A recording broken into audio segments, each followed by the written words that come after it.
editorial work for you, and I've got a great cover coming up. It's got RuPaul's on the cover because we need to sell some issues. We got to get you into the bigger markets. You know, it's like, that's a fucking horrifying feeling, and you have no control over it. So Interscope came in and bought us out of the deal, and Broken had come out. We recorded it kind of, we had to go under a different band name and just do it off in the middle of nowhere. Because technically any music we would have recorded, TVT still owned. And I just told TVT, fuck you, my career's over because I'm not making another record for you guys. It's not about money, just about let me do what I, you know, just. And in terms of money, we'd sold 1 million records. I had never gotten paid anything. You know, where did the money go, you know? And they're lying to us. Oh, you sold about 200,000 records, and yeah, that's a real fucked up situation there. I mean, the basic thing with TVT, and the guy that runs it is the frustrated artist type who, I don't know why he's in the record business other than to boss people around or maybe think he's going to get laid by being it. And he does not have a fucking artistic bone in his body. Most bands seem to start off with quite a hard edge, and as they get more successful and commercial, they get softer. Nine Inch Nails seem to have done it the opposite way. Well, I think it's been a situation of touring so much, things got harder, and then just it's been kind of a natural evolution. I never sat down and said I want to make everything harder and harder. But at the same time, I'm also aware of the new record that's getting finished now is not, it's bleak. It's got elements of the hardest stuff I've ever done, but it's not like a Ministry record. You know? To be honest with you, I kind of divorced myself from thinking too much about what, I think that is what it is, and people that are going to get it, and if politically a writer has to say it sucks because it's this and it's, I don't give a shit, you know, it's like I did what I wanted to do, and the people I care about will get it, you know. Well, a note on that is just to officially say once again, never have I sat down and said, I'm an industrial band. Do you know what I mean? And the people that bring that up, or where that came from, is American writers who, for lack of any better knowledge, around the time Pretty Hate Machine came out, Wax Trax was a much more prominent. So you had Ministry and the rash of bands at that time, from KMFDM to and Skate Puppy Odyssey, that got tagged onto. That I see that as no more appropriate for them than us. So then the next fucking thing that always happened. Okay, so let's imagine you work for Spin, and you've never even heard a synthesizer in your life, other than a Kraftwerk record that you had. And now, suddenly, Nine Inch Nails is on Lollapalooza, and you've never covered them before. And, okay, Ice-T's the rap band, Living Colour's the black band, okay? Nine Inch Nails, they're the industrial band. What does that mean? You know, and then I get tagged all the time. And I find myself, most of America has no idea what the fuck industrial is or was. So their idea of it now is me. Tag me for all those people, and then all the people that are music fans that would know that, it irritated. Okay, here's what I think industrial music was, okay? Educating Throbbing Gristle, blah, blah, blah, blah, blah, Can, perhaps. Do I think we have much in common with them? No. Is there a use of noise? Yeah, okay, that's about where it ends, you know? I try to write songs. I know that Throbbing Gristle doesn't, and I don't think that's bad that they don't, you know? At the same time, I think what's happened is if they needed to have a term, which all journalists seem to have some sort of way to place you in what you want. What are you? You know? I got a British guy yelling at me about, well, what are you? Are you an electronic band? So I realize that, and that's another thing, as we emerged from kind of being an underground to more mainstream. That's been one. I know it's irritated a lot of folks in terms of that. And I've never sat down and said, hey, we're the newest thing. We're an industrial band. It's an irritant, but I can't get away from it. So I just learned to just ignore it. And, you know, people that know, I think, are tired of that same, I hate fucking Nine Inch Nails because they're not fucking Nine Inch Nails. I know we aren't. Did I ever say we were, you know?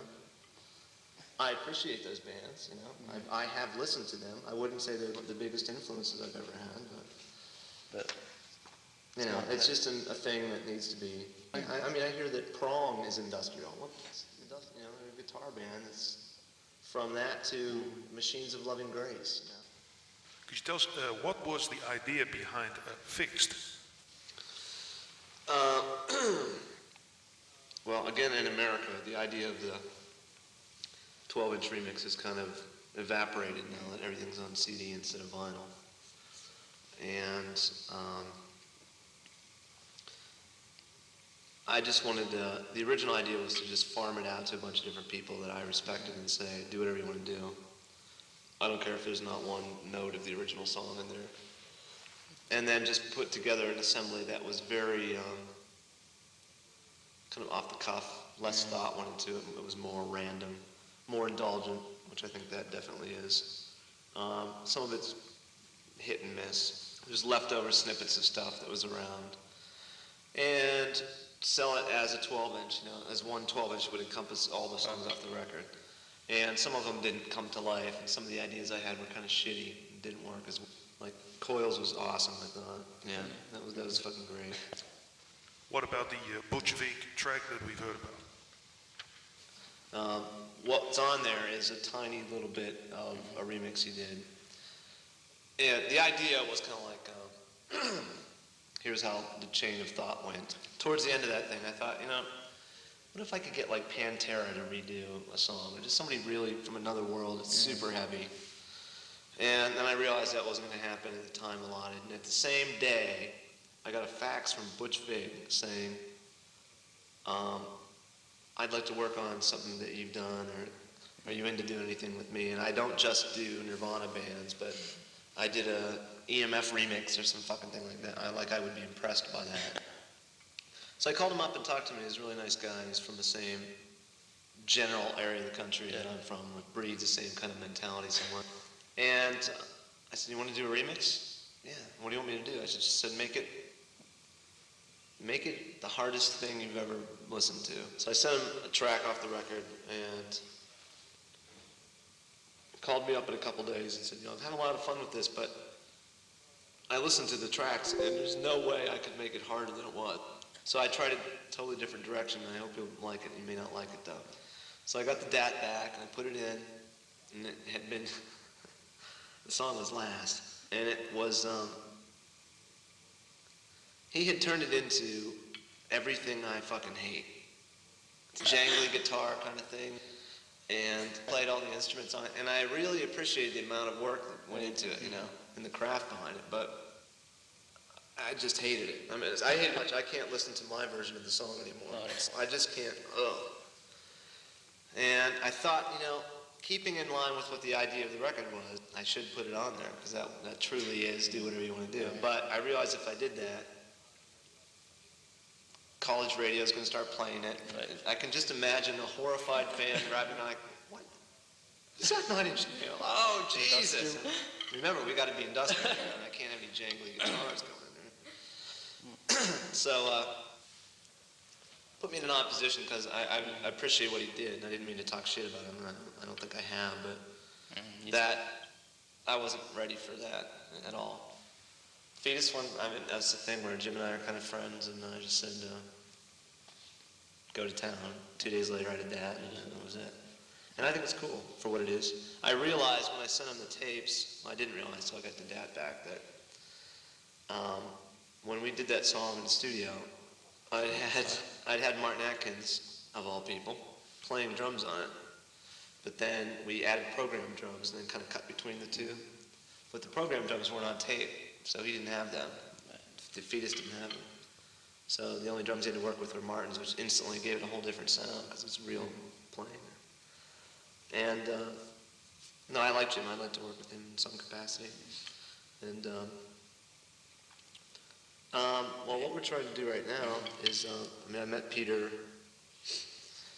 through, how am I saying? Just through being a fan of Coil generally, but also realizing his videos that he's done I really liked a lot. In particular, like the Tainted Love stuff, and it's fucking cool. Especially, I saw it maybe 4 or 5 years ago, and it was particularly chilling. And So we made, after we got free from TBT, because I didn't even want to enter him into that melee of confusion, for this, for Broken, we tried to do, original idea was to try to find people that had never done videos before and give some new guys a chance. And also for our own benefit, so that videos didn't look like standard issue. We hired that guy who just did REMs and just did blah, blah, blah. And that started a long and painful search of art schools and stuff, just looking for someone that you're trying to read in. Does this person have their shit together enough to actually see it get done? And is it interesting content enough? And we really had a hard time finding stuff, surprisingly. Maybe we went about the wrong avenues, but the one guy I ended up using,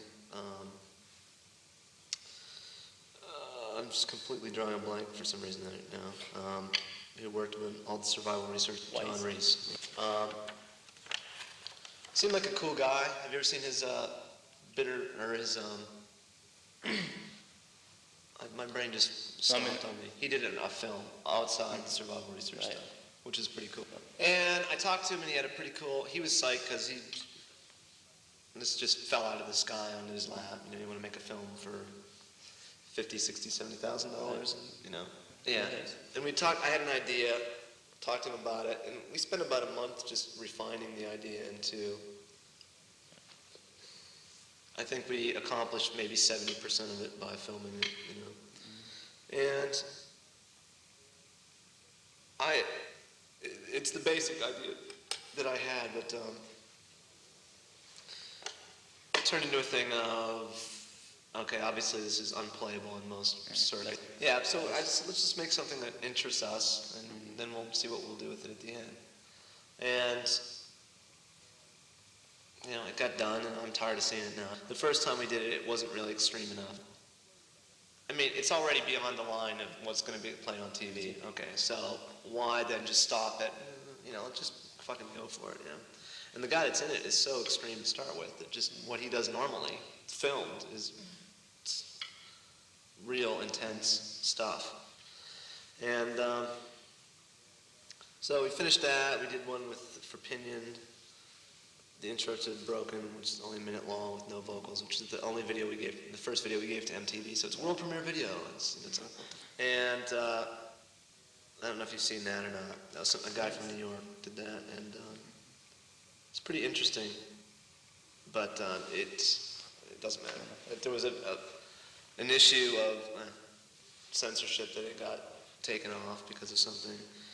And then I talked to Peter, and for Wish, we wanted a more basic kind of somewhat performance-oriented video. And it was just totally cool working with him. You know, he's a nice guy. And we got along fairly well, and there came a point afterwards where I wanted to I started working on this album. I thought no one's seen most of these videos, so how can I put something out where people could see it that's not just, here's our 3 videos and something backstage footage of us. So a week later he comes back with this idea that was awesome, but extreme. And it also incorporated doing another video for the song Gave Up on Broken. No, the theme was elements of, have you seen Henry Portrait of a Serial Killer? There's elements of that in there, where your point of view is the handheld camera of the abductors.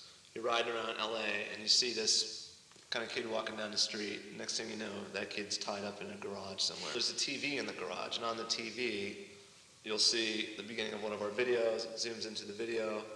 At the end of the video, it zooms out, and whatever was happening in that video starts getting done to the kid, and eventually leads to the last thing, which is the video for Gave Up, which is the most extreme thing I've ever seen in my entire life. We did this. We actually had the whole thing done.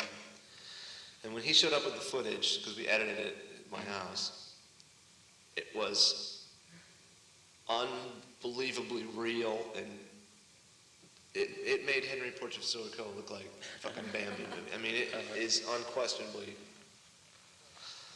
frighteningly real and sick, because it was all like couple generation video, so it looked like whatever might have been fake got made. Yeah, it looked like a snuff film. It looked really bad. So we edit this thing together, and he's like, no, don't worry, we can edit this. Fuck it, let's just make it exciting to where we're like into it, and then let's see what happens. And so for about a week, we got this thing done, and we're watching it and everything. We put all the videos in it, and there was one instrumental, Help Me I'm in Hell, we were going to do a thing for that we didn't get to yet.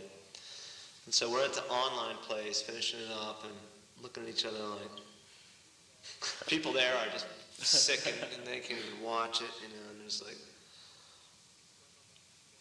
dismemberment to corpse fucking door to everything, and it's sick. We get done with it, and he's like, look, let's just get away from it for a week. And we talk on the phone, it's kind of like, okay. I don't even know where we'd start to edit it down, because the content is what's so, it's not the scene of a dick getting cut off. It's not a scene of the heart getting ripped out, you know, it's, so we thought, okay, if we release this, we got to put it out the way it is. And then the reality of, he was afraid because of the laws in England, filming that kind of shit, I guess. I was reserved about the fact of, I did it because I basically funded a film I thought was interesting to make. Yeah. But the idea of having to explain to 10,000 interviewers, I just wanted to make a cool film, you know, and trying to take the heat, and the record label would get all kinds of shit. They would try to put it out, get banned here, and it's like, and the negative aspect of, oh, he's trying to just outdo himself. Let's just sit on it and see what happens, you know, but, I don't know what we're gonna do. I mean, I just kind of said, and he agreed, you know, it's like, it wouldn't make sense to edit it down. And then the way it is, if it was a matter of, hey, there's one scene, it's 20 scenes here, and then fuck it. You're still gonna get the idea of what it's about, which that's the most offensive thing, you know. But it was fun to make, and, you know, it was my pocketbook, so.